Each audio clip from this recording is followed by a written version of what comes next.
Chosen women healing sexual shame. So if you're a woman, if you're chosen, if you know that a big part of your starting and stopping on your projects, hiding, not taking action on your big projects, getting frozen and feeling stuck and paralyzed when it comes down to your genuine wants, your genuine desires, if you know a lot of that has to do with the sort of shame that lives in your body around your sexuality and who you are, I think this video can help you. But first, if you're a woman, if you're chosen, if you are sincere about your power, if you see now that your life and living the life you most want requires your power, subscribe to this channel.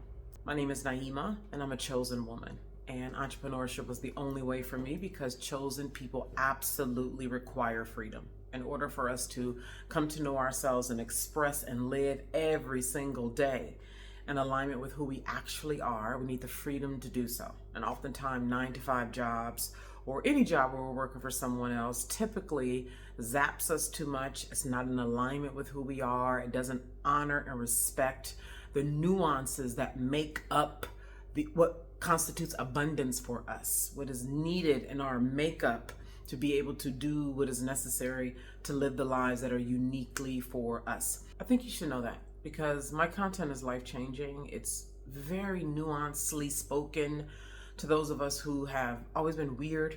We're not actually weird, but like weird to the normal world, who actually are chosen, like for real, not these like internet people.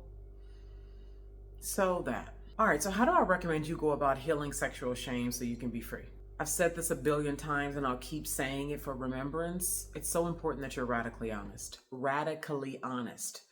Radically honest about what? The sensations in your body, your genuine impulses like that. You're genuine. Honest about your genuine impulse. What happens with us so honestly, and I want you to ask yourself this and answer right here, right now, so you can just check yourself in the moment so you can speed ahead and start producing desirable results. How many times have you had a yes? Yes, it was that instantaneous, true to you yes. Then something about it felt too big or too fast or, overwhelming or foreign. And then you start making up reasons why not. Well, not now. Oh, that's too much. I'm being ridiculous. Oh, what I'm going to think? What people going to do? What's going to be required of me? Can I handle that? And then before you know, you talk yourself up out of the spiritual gift of the spontaneity flowing through you. You go ahead and kill it in a minute, 5 minutes, 10 minutes. Some of y'all have gotten so skilled at killing your spontaneity gift. I repeat, so many of you have become so skilled at instantaneously killing your spontaneity gift, which is your innate inherent. This is the speed. So good at that you have missed. You don't even see it no more because now that's your default now. Choo, no, choo, I can't. Choo, not now. Choo, how I'ma look? Choo, can I handle that? Choo, overwhelmed. Choo, no, choo. Imagine how differently your life would look if that started to be. You decided that's the order of your life. That's the real thing. Do you know how differently your life would look? When I started doing that, all kind of like subtle things that happen in relationships with people, you sitting with somebody or you're on the phone, you having a conversation and you just get an impulse to say something, to do something. And I started doing this with people in my life years ago. And all of a sudden I started having all these confrontations with people. But oh God, this is so good. What it is so many of us, you, me, others, we are relying on people being in a withholding state. We are relying on people to not shake the boat. So you'll be in a conversation with somebody and somebody will say something. You get a sense about something that you want to say this or do this or invite them to that or that. And you say no. And we're all sensing and feeling each other all the time. And so much of this is happening unconsciously, the invisible world pouring into the visible world all the time. And so a person can feel that you withheld or you didn't say nothing or they're glad or whatnot. So it sort of keeps it, y'all both maintain this appearance of it's cool, right? It's cool. And when you start letting your chosen impulses. And the more you get into this, the more you'll get down to the purity of it. Because when you have been ignoring it for so long and you go to get back to it, you're still bumping up against the killing of it. But the more you get, oh my God, it's gonna start striking shit. You're gonna have immediate answers to things.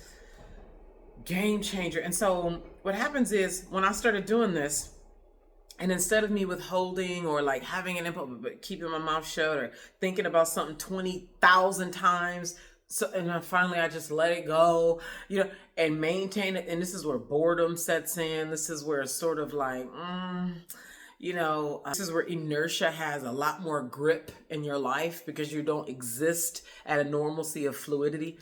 What happens is the people who's used to you withholding, overthinking, not saying the thing, you start saying it, they're experiencing you as confrontational, as different, as a bitch, as whatever, but it's also cleaning up y'all's relationship. And this is part of why people start falling away when you start being true as a chosen woman.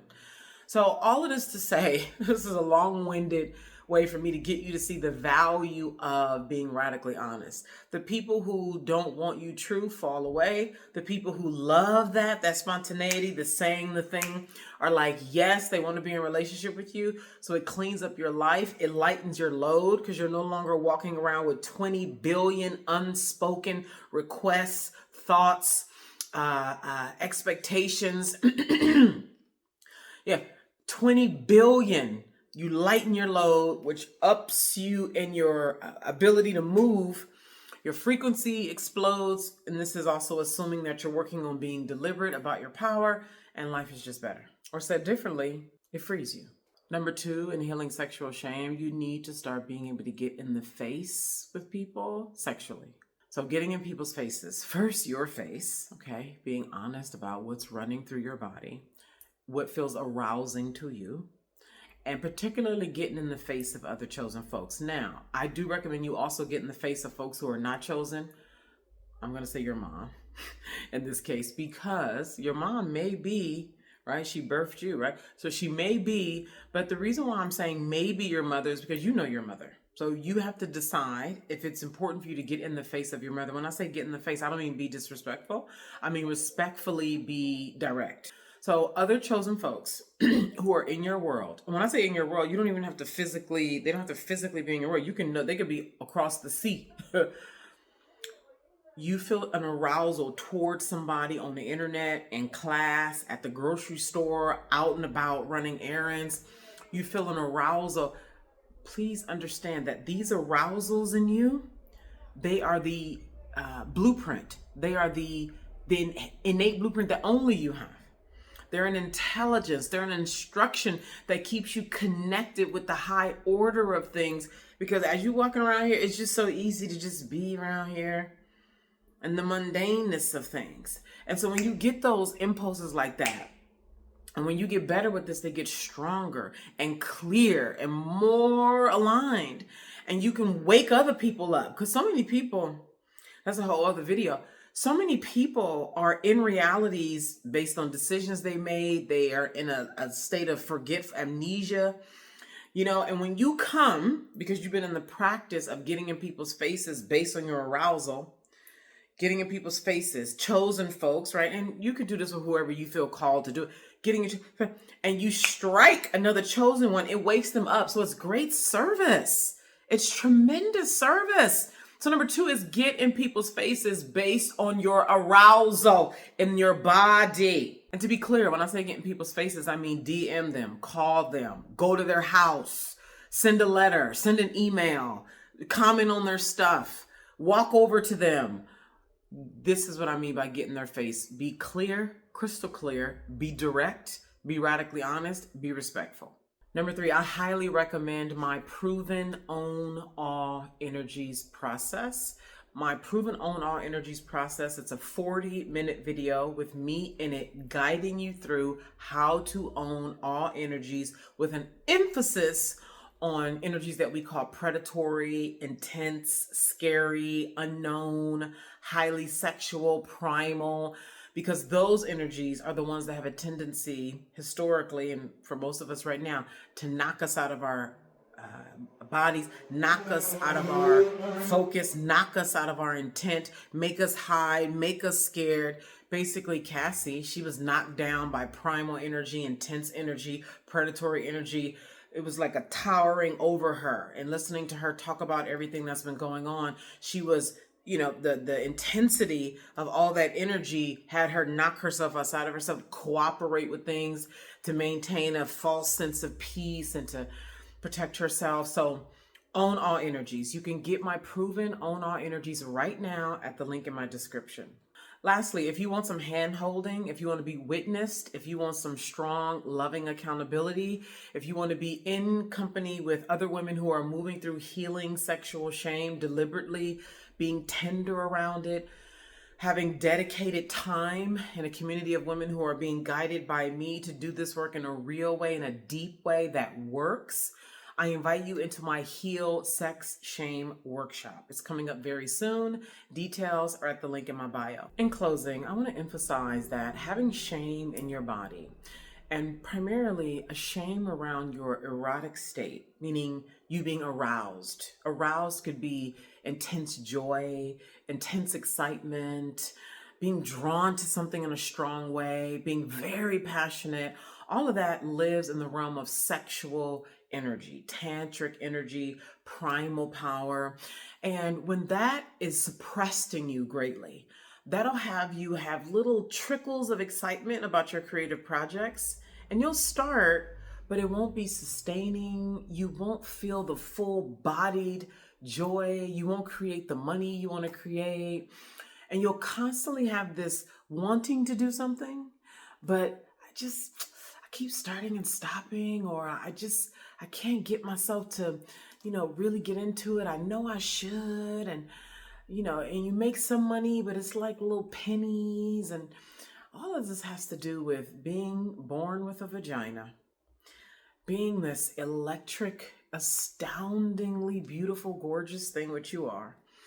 And like so many of us along the way, you push down so much of who you are. Understandably so, right? Particularly as a young person. And so what I invite you to do is to be honest with yourself, be tender, be compassionate. You're like, all this stuff works. Be honest, tender, compassionate, and maybe some of it feels like some harsh truths. But as a woman, as a being, you're never going to be satisfied. Like, no matter all the wonderful things, like even motherhood, for those of you who are mothers, that I've heard it many times, and maybe you've said it too. Oh, I love my children to death, or I love my children to life, but being a mother is not enough. I've heard this so many times. Being a wife, being a mother is not enough. And society tells us that's the ticket. Like, that's the key to happiness, abundance, joy. And yet, time and time again, it proves to be untrue. And what I am telling you, what is true, I know this for sure, is that when you wake up the erotic fire in you with tenderness, with radical honesty, with compassion, softness with yourself, oh my God. And then you get around other women who are doing the same, who are witnessing you, who are waking up their own intensity and being tender with themselves, so which enables them to be tender with you. And they're witnessing as you're coming alive and helping you call forth your blind spots with tenderness, and helping you, like, Bambi, like falling but standing and crying but coming back up and weeping, but I got this, and I don't know, but girl, you got it, and I don't know, what about this, and yes, and this is true too, but you can do this, and oh, and I did do this, and oh my God, versus collapsing in isolation all the time. But there is a place for isolation, so we are definitely not discounting isolation. What I'm saying is, if you do a very good job with isolation already, which so many of us do, and you know that you've reached the limitations of that, okay? And you're ready for maturity, because this is very mature work. It's so important. I just want to take the time to emphasize that being inside my Heal Sex Shame workshop will help you dissolve the shame that gets in the way of your most beloved projects and a life that's worth living. Again, you can find details about my Heal Sex Shame workshop and the 2 other workshops with the link in my description. Feel welcome to post me any questions you have in the comments. What comments do you have about this video? Is there anything in particular that's of interest that you would like for me to elaborate on? If you are a chosen woman and you know that there's shame for you to dissolve, feel welcome to send me your questions. I would love to read them, and there's a potential that I will create a video answering it. Thank you so much for being here.